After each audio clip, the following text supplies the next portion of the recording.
हरिओम। दोस्तों, महाभारत का युद्ध जग प्रसिद्ध है। जैसे कि हम लोग जानते हैं कि इस युद्ध में कौरवों और पांडवों के बीच में ये महान युद्ध छिड़ा था, जिसमें कौरव जो अधर्म के प्रतीक थे वो पराजित हुए और पांडव लोग जो धर्म के प्रतीक थे उनकी विजय होती है, अर्थात धर्म की ही विजय होती है।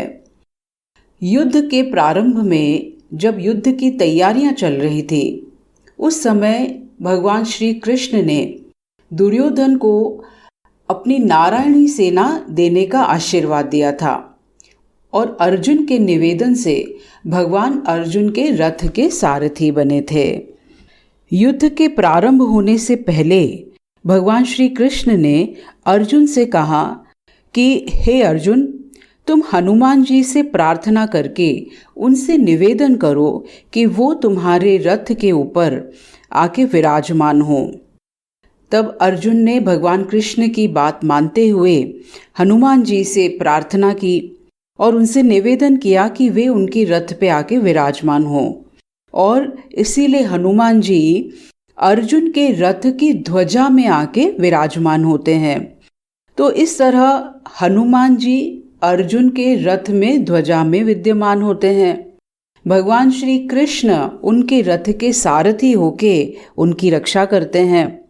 भगवान कृष्ण के ही आशीर्वाद से शेषनाग जी अर्जुन के रथ के पहियों को पकड़ के रखते हैं, ताकि उस युद्ध में होने वाले दिव्यास्त्रों के प्रहार से भी रथ पीछे न खिसके। इसके उपरांत फिर एक बहुत ही भीषण युद्ध होता है।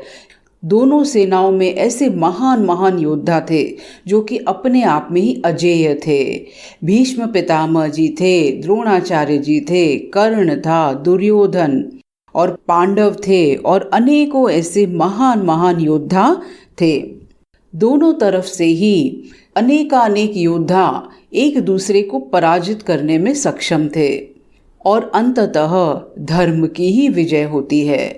पांडव और उनकी सेना इस महाभारत के युद्ध में विजय को प्राप्त करती है।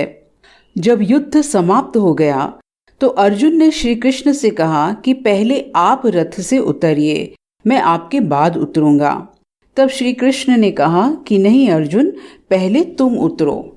अब युद्ध के दौरान नित्य प्रति ऐसा होता था, संध्या काल में जब युद्ध की समाप्ति हो जाती थी तब अर्जुन जो है भगवान से निवेदन करते थे कि वे रथ से उतरें, और फिर उसके उपरांत अर्जुन रथ से उतरते थे।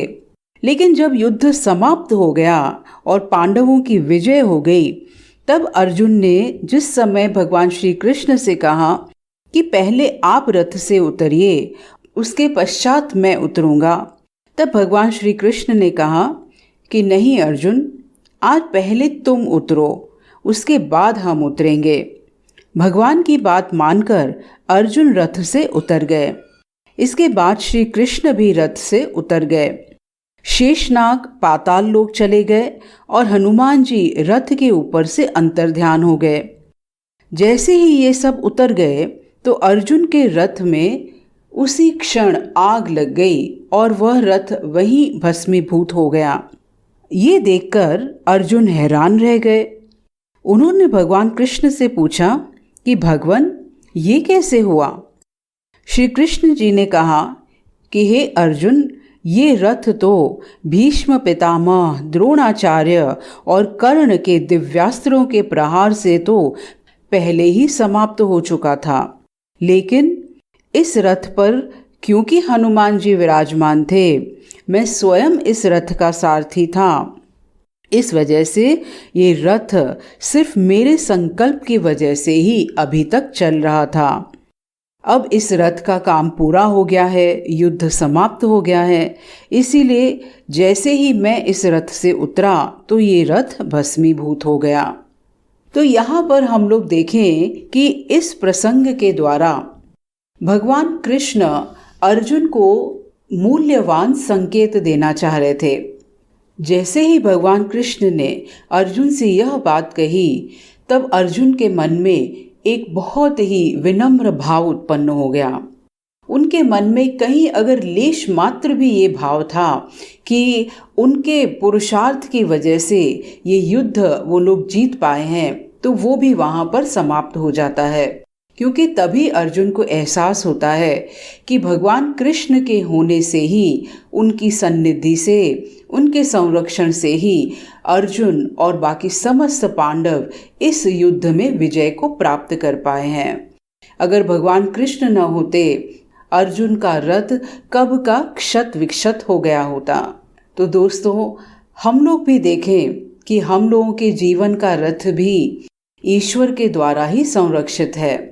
भगवान ने हम लोगों को ये सामर्थ्य से युक्त शरीर प्रदान किया है, संवेदनाओं से युक्त एक सुंदर मन दिया हुआ है और बहुत ही विचारशील बुद्धि प्रदान की है।